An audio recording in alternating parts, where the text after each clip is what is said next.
할렐루야. 예, 주님의 이름으로 함께 예배하게 하신 은혜를 감사합니다. 2020년을 시작하면서 우리 모두는 작년과 또 다른 한 해를 기대했을 것입니다. 활기차고 밝은 한 해를 기대했을 것인데, 하지만 2달도 지나지 않아서 코로나19 바이러스로 말미암아 모든 일상이 마비된 것처럼 지금까지 흘러가고 있습니다. 언제 이 바이러스가 멈출지는 아무도 알 수가 없는 상황을 우리는 함께 지금 견디어내고 있습니다.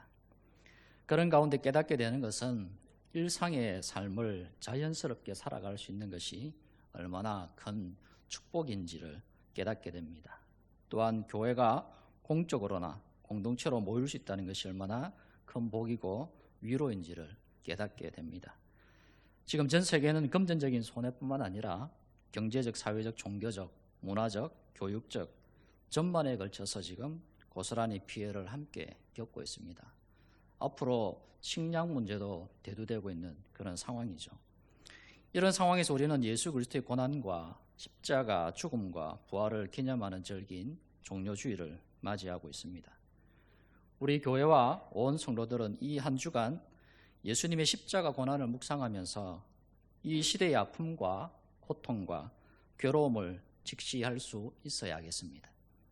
또한 그 고통 가운데 있는 수많은 사람들에게 주님의 위로가 흘러가기를 소망하고 그것을 실천할 수 있어야겠습니다.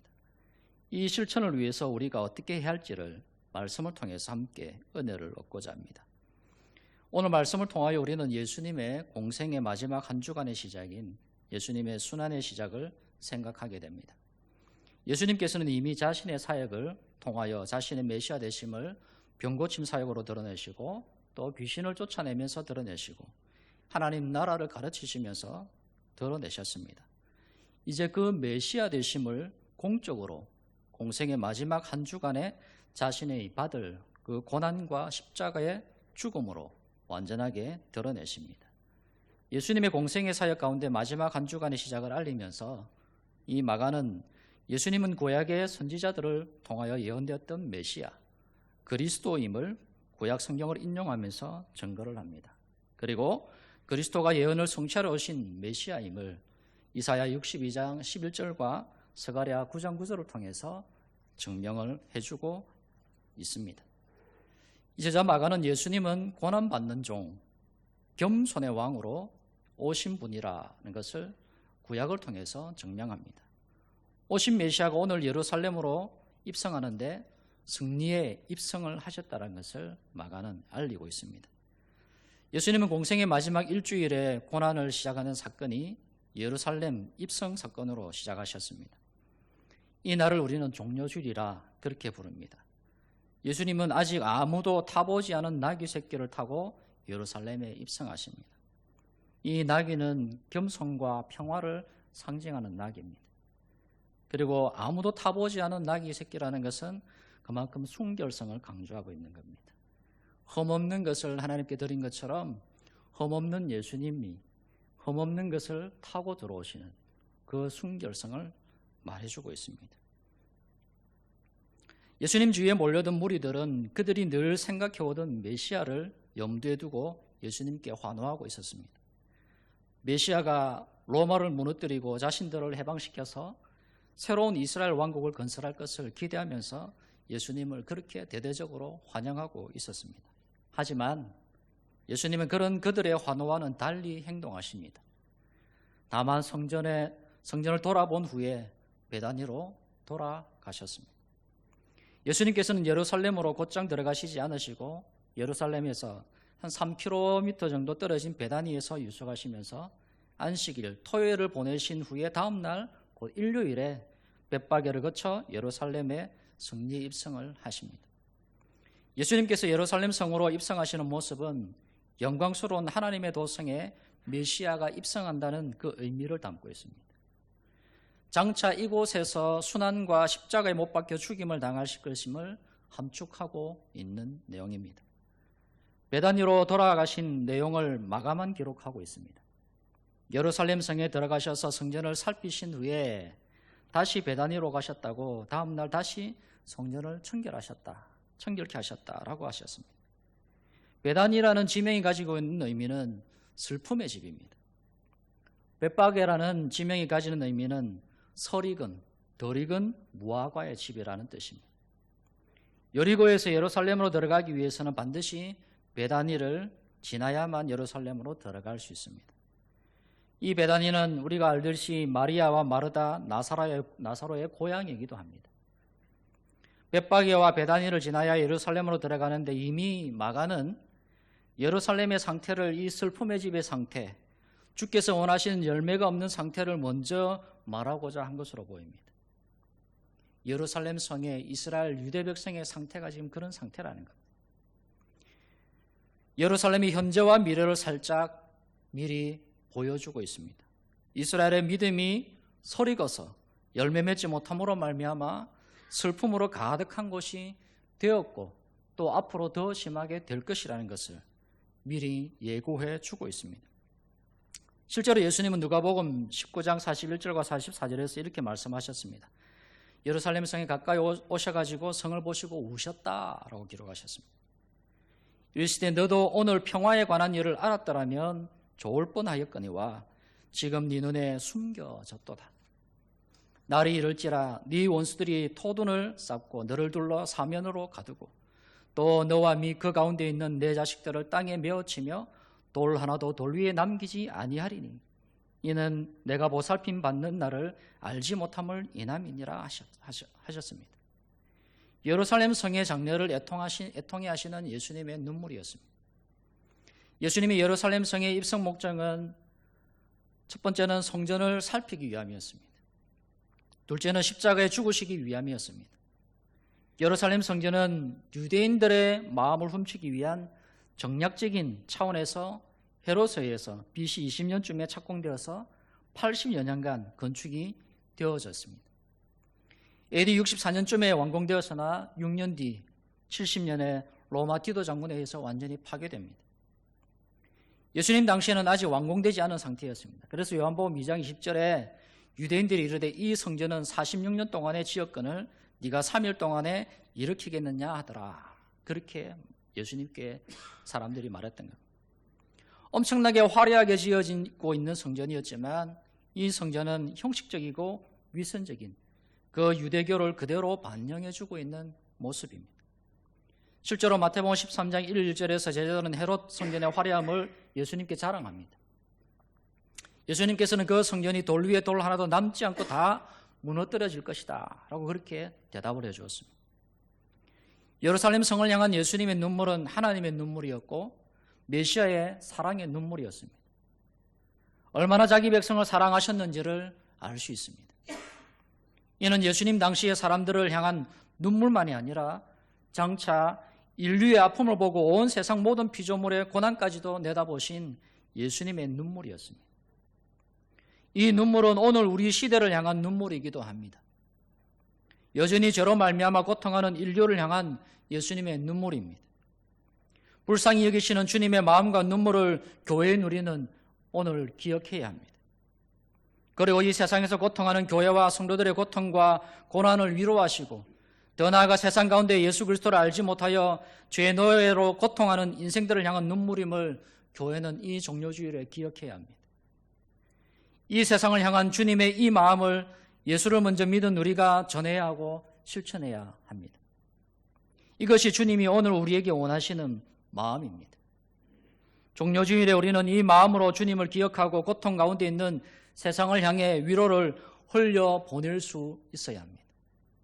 그래서 우리 자신의 신앙과 믿음을 보시고 여전히 애통하시는 주님의 눈물이 아니라 주님의 나라와 의를 위해 최선을 다해 삶을 살아내는 성도들의 삶을 오히려 기뻐하시는 주님의 그 기쁨이 우리에게 있어야 합니다.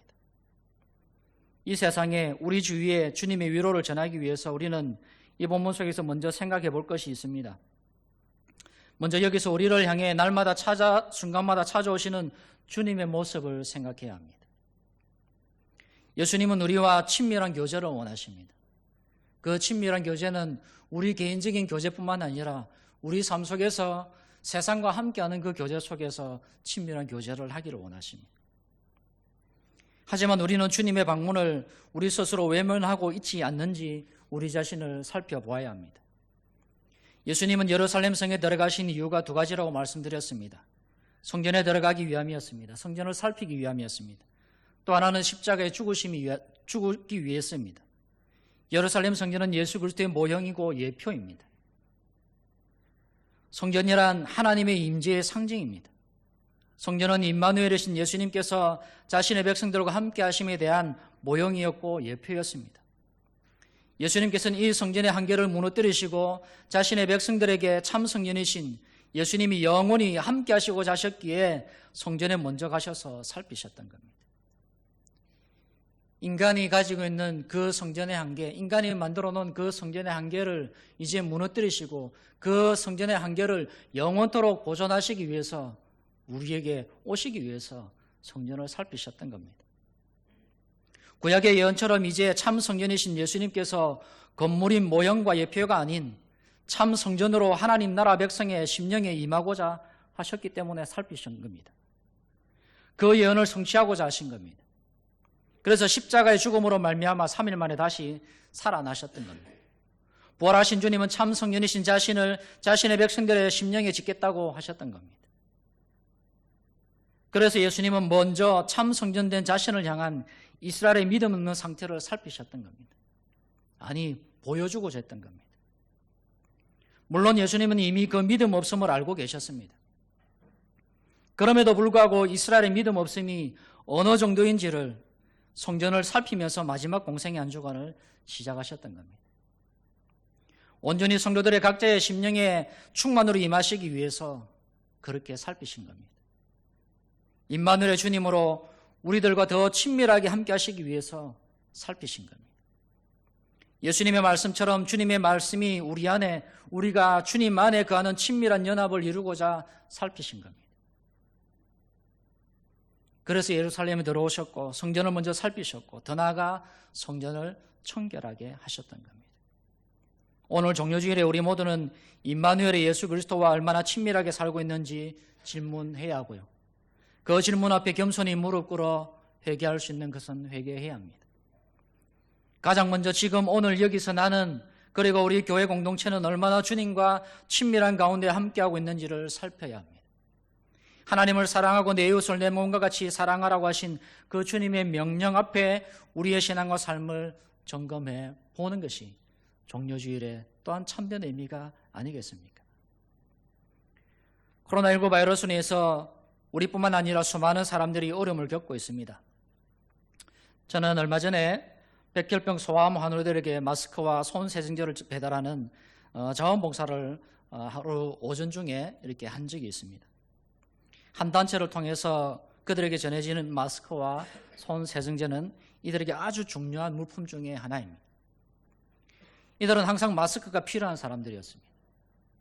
그들의 가정 경제가 부유하지 않습니다.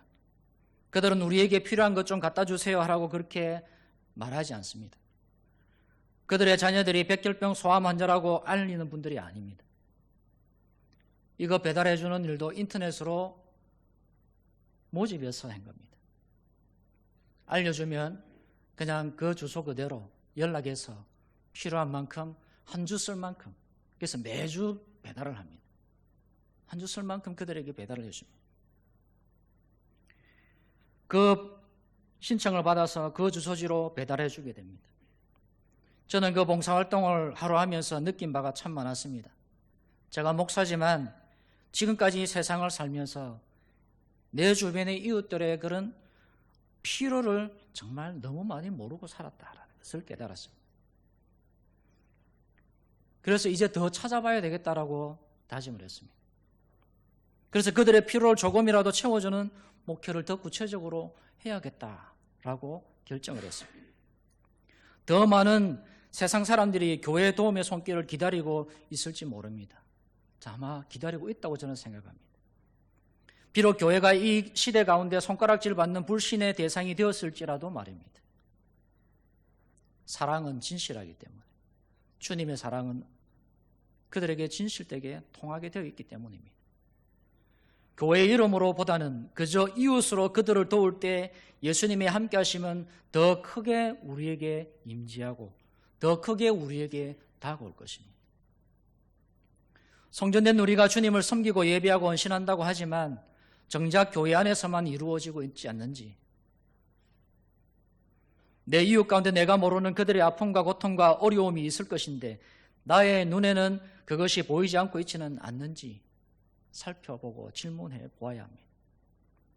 우리는 이렇게 기도해야 됩니다. 주님, 보게 해 주세요. 찾을 수 있게 해 주세요. 정말 이웃으로 도울 수 있게 해 주세요. 구해야 됩니다. 그래서 어떻게 도울지를 고민하고 기도하면서 실제적으로 도울 수 있어야겠습니다. 그 실천이 하나님의 이름이 거룩히 여김을 받으시옵소서라고 기도하는 주기도문의 실제적인 기도의 삶이 아니겠습니까?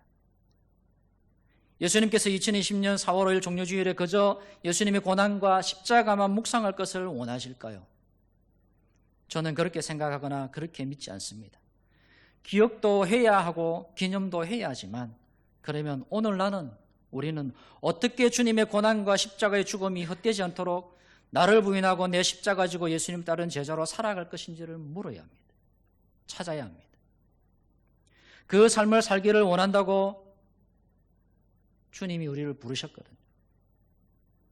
이 삶이 단지 주기도문을 주문처럼 외우는 신앙에서 삶으로 살아내는 실천적인 신앙 고백적인 삶, 삶의 예배자의 삶이라고 저는 믿기 때문입니다. 우리를 성령의 전으로 삼으신 것은 주님의 뜻입니다. 그 뜻 가운데 성전된 우리가 참 성전이신 주님을 모시고 살아가야 합니다.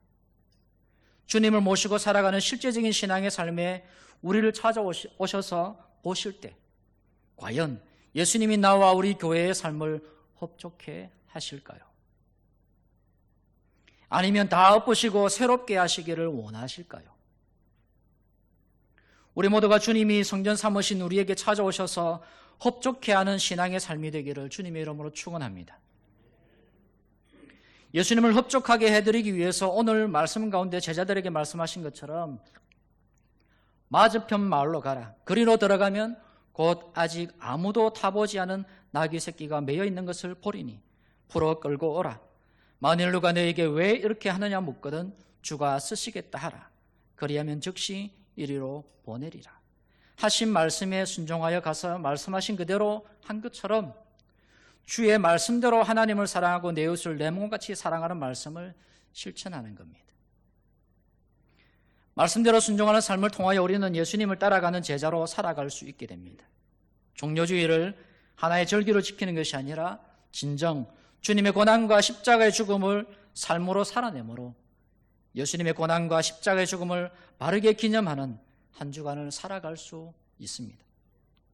다음으로 우리가 생각할 것은 누구를 향해, 무엇을 향해 우리의 환호를 외치고 있는가 하는 겁니다. 예수님께서는 이 땅에 오실 때 겸손의 왕으로 오셨습니다.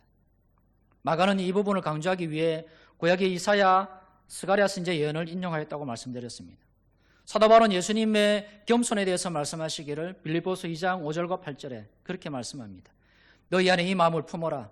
곧 그리스도 예수의 마음이니 그는 근본 하나님의 본체시나 하나님과 동등됨을 취할 것으로 여기지 아니하시고 오히려 자기를 비워 종의 형체를 가지사 사람들과 같이 되셨고 사람의 모양으로 나타나사 자기를 낮추시고 죽기까지 복종하셨으니 곧 십자가에 죽으심이라. 오늘 본문에서도 예수님은 자신의 왕되심과 겸손히 성부 하나님의 뜻과 영광을 위해서 순종하시는 모습을 나귀 타고 입성하시는 모습으로 나타내셨습니다. 로마의 장군이 전쟁에서 승리하여 개선 장군으로 흰말을 타고 환호를 받으며 영광스럽게 왕 앞에 나가는 모습이 아니라 아주 보잘것없는 나귀 새끼를 타시고 예루살렘으로 입성하셨습니다. 하지만 그런 예수님을 환호하는 무리들이 있는가 하면 전혀 저 사람이 누구냐고 반문하는 사람들도 많았습니다. 예수님의 12 제자들과 무리들은 지금 예수님이 어떤 길을 가고 계시는지를 전혀 모르고 철부지아이들이 그저 들떠서 그들의 기대를 외치는 것처럼 예수님이 그렇게 환호하고 있습니다. 제자들까지도 그렇게 독려하고 있었던 겁니다. 상당히 그들의 감정과 기대치가 급상승한 가운데 금방이라도 예수님께서 로마를 물리치고 해방되는 것을 바라는 것으로 가득 찬 모습으로 환호하고 있었습니다. 정작 그들이 외치는 그 외침은 예수님의 길과 전혀 상관없는 외침뿐이었습니다. 예수님의 기대와는 전혀 반대의 외침이었습니다. 진정한 화평으로 오신 예수님이 그들 가운데 오셨음에도 불구하고 화평을 왜곡하고 있는 무리들이었습니다. 어쩌면 나귀 새끼의 주인과 나귀 새끼만이 예수님을 맞이할 준비가 되어 있는 모습으로 보여집니다. 그 나머지 제자들과 무리들은 전혀 그들의 참된 성전이시며 겸손의 왕으로 오신 예수 그리스도를 맞이할 준비는 전혀 되어 있지 않았다고 볼 수 있습니다. 예수님께서 인간의 몸을 입고 이 땅에 오셨을 때 세월 지난 지금이나 다르지 않는 모습이었습니다. 이는 요한이 언급한 것과 일치합니다. 요한복음 1장 9절과 11절에 이렇게 말씀합니다. 참빛 세상에 와서 각 사람에게 비추는 빛이 있었나니 그가 세상에 계셨으며 세상은 그로 말미암아 지연받았으되 세상이 그를 알지 못하였고 자기 땅에 오매 자기 백성이 영접하지 아니하였으나 그때나 지금이나 아니 오늘 지금 여기서 우리도 똑같지는 않습니까? 예수님께서 이 땅에 메시아로 오셨다는 사실은 지금 우리는 이미 다 알고 있는 사실입니다. 하지만 우리는 이미 화평으로 오신 주님이 우리의 참 성전 되셨음에도 불구하고 여전히 우리는 예수님 시대의 무리들과 별반 다르지 않는 모습을 하고 있지는 않는지 우리 자신을 살펴야 합니다. 우리는 우리의 성공과 자녀의 진로와 취업과 결혼에 눈물을 있는지는 않는지 세상의 빛과 소금이 되라고 하셨는데 과연 그 삶 한가운데 서 있는지 물어야 하고 살펴야 합니다. 예수님의 제자가 되고 증인이 되라고 하셨는데 그 명령에 전적으로 순종하고 있는지 살펴야 합니다. 세상이 왜 지금 교회를 향해서 불신의 대상으로 삼았는지 물어야 합니다. 찾아야 됩니다.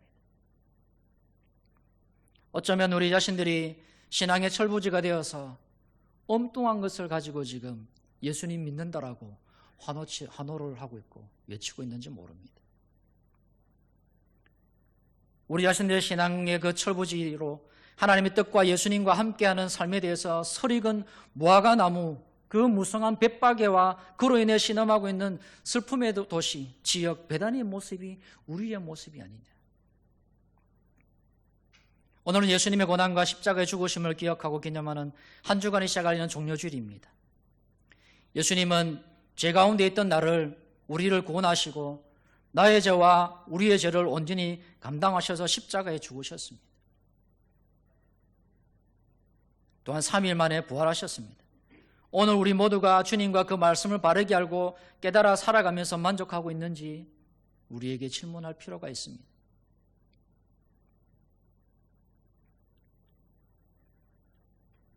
오늘 우리 모두가 주님과 그 말씀을 바르게 알고 우리 자신의 처지를 두고 슬퍼하고 있는지, 왜 원망하고 있는지, 왜 삶의 힘듦과 괴로움과 고통을 호소하고 있는지, 왜 불만과 불평을 하고 있는지, 왜 이 어려운 시대에 왜 이런 코로나19 바이러스로 인해서 우리의 일상이 이렇게 다 무너져 가고 있는지, 우리는 주님께 그렇게 대그리지할 수도 있습니다. 주님 보십시오. 왜 이렇게 하십니까? 우리가 뭐 잘못했습니까? 경제가 지금 엉망이지 않습니까? 일상이 지금 다 무너졌지 않습니까? 그것이 아니라 이 종료주일에 우리는 주님의 고난을 진정 묵상한다면 주님의 그 십자가 고난을 묵상하며 오늘 우리에게 주어진 이 고난을 주님이 고난당하신 그 고난을 당하신 그 인내로 우리가 이겨낼 수 있는 믿음을 주옵소서. 세상의 고통과 그 아픔을 제대로 볼 수 있는 영안을 열어주옵소서. 할 수 있어야 됩니다.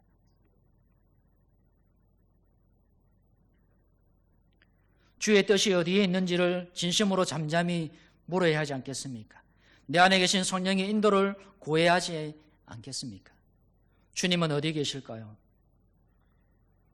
주님이 지금 오늘 우리 좌우 옆에 와 계시는데도 불구하고 우리는 우리의 엉뚱한 기대와 소망으로 헛된 곳에 눈들을 두고 그것이 이루어지기를 원하고 있지 않느냐?